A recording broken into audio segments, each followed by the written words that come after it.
Teori dalam video ini merupakan teori dari channel YouTube Rhinos2. Kalian bisa melihat video keren berbahasa Inggrisnya dengan mengklik link yang ada di kolom deskripsi. Buat teman-teman yang ingin bekerja sama dengan Nonton Lagi Channel seperti endorsement atau promote, boleh banget untuk menghubungi kita via email yang ada di kolom deskripsi. Hai, selamat datang kembali di Nonton Lagi Channel. Bagaimana nih kabar kalian? Semoga baik-baik saja ya. Di episode kali ini kita akan membahas mengapa banyak orang yang menganggap bahwa Snowpiercer merupakan kelanjutan dari kisah Willy Wonka. Bersiaplah.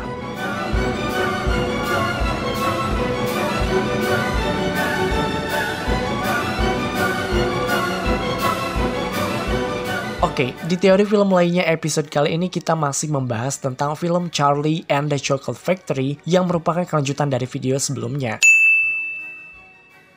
Jika kalian belum nonton episode sebelumnya, kami sarankan untuk menonton video tersebut terlebih dahulu tentang bagaimana sebenarnya Wonka mendesain pabrik coklat miliknya sebagai umpan untuk anak-anak.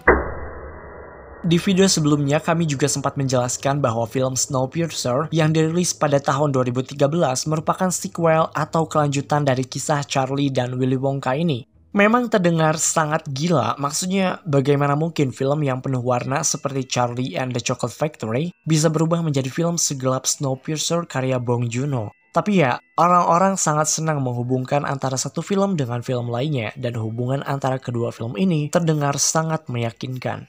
Pada dasarnya, Snowpiercer menceritakan tentang perjuangan manusia bertahan hidup di tengah iklim bumi yang sangat ekstrim, dan mereka tinggal di dalam sebuah kereta super yang disebut dengan Snowpiercer atau pemecah es.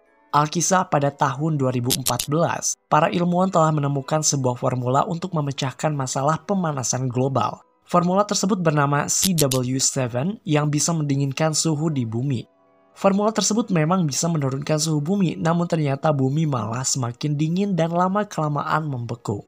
Populasi kehidupan di bumi semakin berkurang dan hanya ada sebagian manusia dan spesies yang bertahan. Mereka bertahan di dalam sebuah kereta super yang melaju hampir ke seluruh dunia yang dibuat oleh seorang pengusaha dan ahli mesin, Will Ford. Well, sebenarnya tidak heran jika ada banyak orang di luar sana yang menganggap bahwa Snowpiercer merupakan kelanjutan dari kisah Willy Wonka. Ada banyak persamaan yang terlihat dari kedua film tersebut. Persamaan ini kemudian diasumsikan sebagai metode atau cara untuk mendapatkan seorang suksesor baru atau penerus perusahaan. Lalu, hal apa saja yang membuktikan bahwa Snowpiercer merupakan kelanjutan dari film Charlie and the Chocolate Factory? So stay tune terus di Nonton Lagi Channel, dan seperti biasa jangan lupa untuk like, share, dan komen jika kalian suka video ini. Tekan tombol subscribe dan aktifkan notifikasi loncengnya supaya kalian tidak pernah ketinggalan video-video terbaru dari kami. Oke, ini dia teori film lainnya, episode Charlie and the Chocolate Factory Part 2.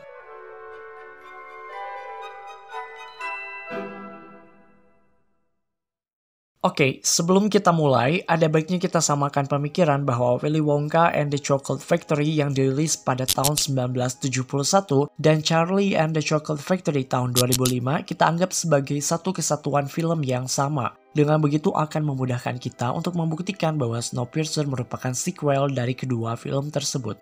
Jadi, teorinya mengatakan bahwa kisah Charlie dan Willy Wonka tidak berakhir seperti yang kita lihat dalam film, namun ternyata masih ada kelanjutannya guys. Seperti yang kita tahu dalam film Willy Wonka, Charlie akhirnya terpilih sebagai suksesor atau penerus untuk menjalankan perusahaan pabrik coklat yang telah dirawat selama bertahun-tahun oleh Wonka.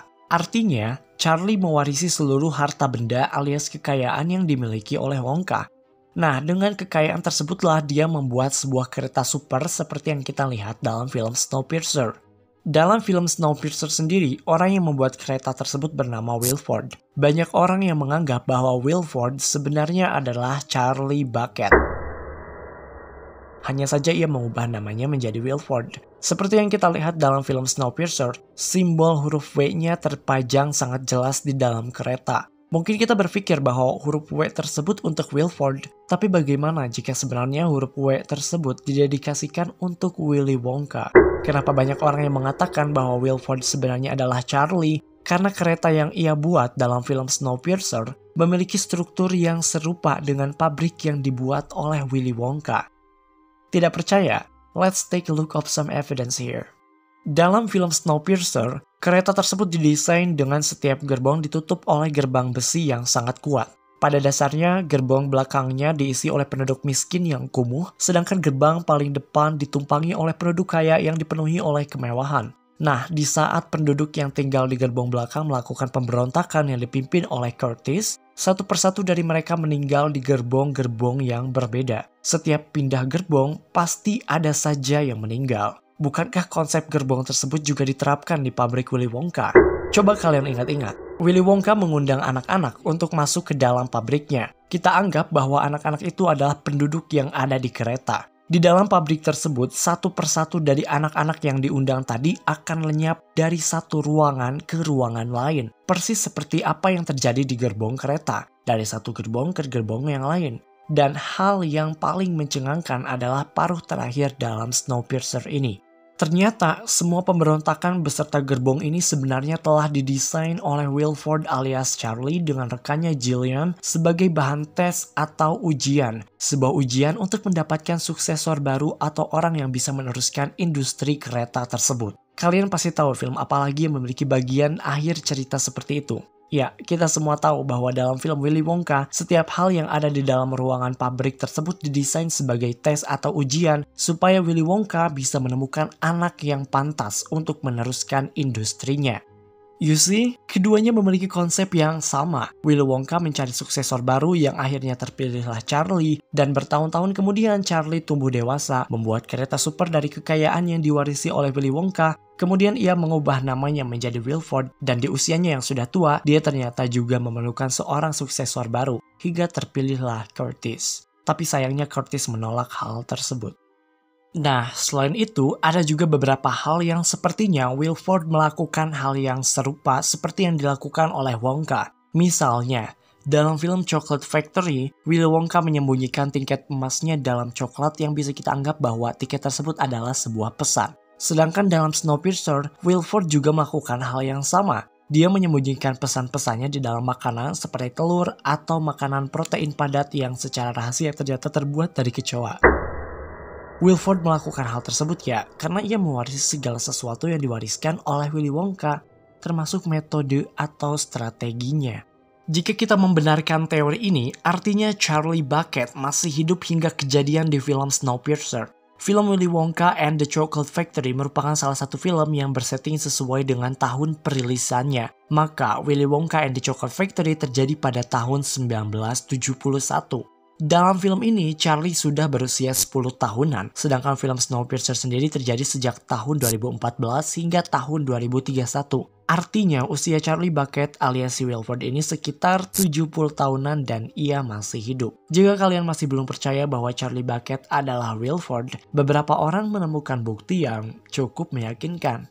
Oke, di paruh terakhir di film Snowpiercer, Curtis akhirnya bisa masuk ke gerbong paling depan tempat di mana Wilford berada. Di sana kita melihat Wilford sedang masak steak dan Curtis masuk secara perlahan. Di bagian sisi bagian mesin, kita melihat semacam lemari yang tersimpan banyak barang. Jika kita melihat lebih dekat, di sana terdapat sebuah shell terlipat. Banyak orang yang percaya bahwa shell tersebut memang milik Charlie ketika ia masih kecil. Dalam film Willy Wonka and the Chocolate Factory yang dirilis pada tahun 1971, kita bisa melihat bahwa Charlie juga memakai shell. Shell tersebut dipakai olehnya ketika pertama kali bertemu dengan Willy Wonka. Artinya, sekali lagi, Charlie Bucket ternyata masih hidup dan ia menjelma menjadi Wilford. Tapi yang paling menarik adalah, banyak fan teoris yang percaya bahwa bukan hanya Charlie yang masih hidup, dan mereka masuk ke dalam universe Snowpiercer. Dan hal ini sepertinya agak jauh jika kita sebut sebagai sebuah kebetulan. Ada salah satu karakter dalam film Snowpiercer bernama Franco. Dia sangat menyukai hal-hal yang berbau dengan tembak-menembak. Tapi hal ini justru memunculkan sebuah pertanyaan. Mengapa dia sangat ahli dalam hal menembak? Jawabannya cukup sederhana.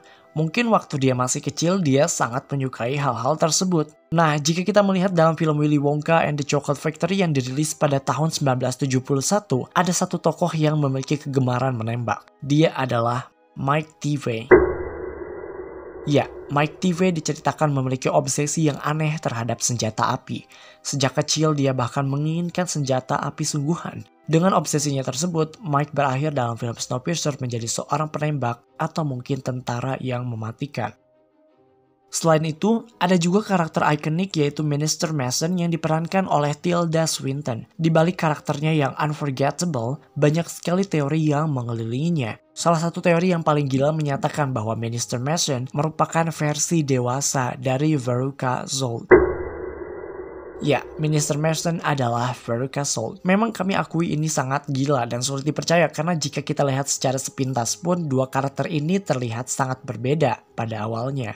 Lagi-lagi dalam film Willy Wonka and the Chocolate Factory versi tahun 1971, kita melihat Veruca masuk ke dalam sebuah lubang di ruangan angsa emas. Dia masuk ke dalam lubang tersebut bersama ayahnya. Kejadian ini sepertinya memberikan trauma yang begitu dalam baginya. Kalian ingat kan bahwa karakter Veruca dalam film Willy Wonka ini sangatlah tidak sabaran, angkuh, dan tidak bersyukur. Dengan kejadian yang dialaminya di waktu kecil ternyata bisa mengubah Veruca dari yang tadinya tidak bersyukur menjadi dalam tanda kutip terlalu bersyukur.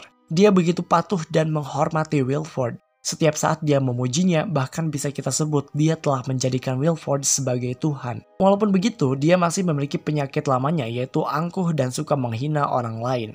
Sekarang, memang terdengar sulit untuk membenarkan bahwa Tilda Swinton ternyata memerankan karakter seseorang yang memiliki backstory yang cukup mengerikan. Tapi sebenarnya ada dua fakta yang bisa kita akui sebagai sebuah kebenaran. Fakta pertama, baik Veruca dan Mason, keduanya selalu mengenakan mantel berbulu yang tebal. Sedangkan fakta yang kedua, mereka selalu ingin menjadi orang yang pertama. Dalam film versi 1971, dia selalu berkata pada ayahnya bahwa dia ingin menjadi yang pertama sebelum yang lainnya. Begitupun dengan Mason, dia selalu menjadi orang yang pertama ketika memasuki setiap gerbong kereta. Nah, sebenarnya ada lagi sih yang mengatakan bahwa karakter di film Willy Wonka melakukan cross universe ke dalam film Snowpiercer. Kalian melihat wanita ini? Dia bernama Cloud. Tidak banyak hal yang diceritakan tentangnya dalam film ini. Kita hanya bisa mengenalnya mungkin dari ukuran badannya, pekerjaannya, yaitu mencari anak-anak untuk Wilford, dan kebiasaan anehnya. Kita lihat dalam film Snowpiercer, ketika ia dilempari sesuatu oleh salah satu penduduk di gerbong belakang, kepalanya berdarah. Dia mencicipi darahnya sendiri. Well, kita tahu bahwa darah bukanlah sesuatu yang seharusnya kita makan. Sepertinya Cloud ini memang terlihat rakus. Kalian tahu siapa karakter dalam film Willy Wonka yang memiliki sifat yang rakus? Ya, siapa lagi kalau bukan Augustus Gloop. Tenang. Jangan menggila dulu. Banyak orang yang membantah teori ini. Maksudnya kita tahu bahwa Augustus Gloop adalah seorang laki-laki, sedangkan Cloud adalah perempuan. Apakah Gloop adalah seorang transgender? Mungkin saja Cloud adalah anak dari Augustus Gloop. Dalam film Willy Wonka, orang tua Gloop juga adalah orang yang rakus. Bahkan secara tidak sadar, mereka suka memakan benda-benda yang asing. Hal ini mungkin menurun pada Gloop dan menurun juga pada Cloud. Tapi sepertinya kita melupakan sesuatu guys. Jika memang benar Snowpiercer merupakan sequel dari Willy Wonka, lalu kemana para Oompa-Loompas? Seperti yang kita ketahui bahwa Oompa-Loompa merupakan pekerja atau karyawan paling setia pada Willy Wonka. Dalam film Willy Wonka, Oompa-Loompa adalah satu-satunya makhluk yang menjalankan berbagai macam mesin. Dan kita tahu di bagian akhir film Snowpiercer, Wilford berkata bahwa mesin kereta itu dioperasikan oleh orang-orang yang bertubuh kecil. Bukankah itu terdengar seperti Oompa-Loompa? Tapi masalahnya, kita tidak melihat satupun Oompa-Loompa dalam film Snowpiercer. Ya, mungkin mereka memang punah karena iklim yang ekstrim atau karena tidak ada Oompa-Loompa perempuan. Kita tahu bahwa Wilford mempekerjakan orang bertubuh kecil untuk menjalankan mesin. Awalnya, itu dilakukan oleh Oompa-Loompa, tapi karena mereka punah, Wilford alias Charlie Bucket ini mengganti Oompa-Loompa dengan anak-anak. Kita tahu bahwa Cloud merupakan bawahan Wilford yang bertugas untuk mencari anak-anak untuk disimpan di bagian mesin.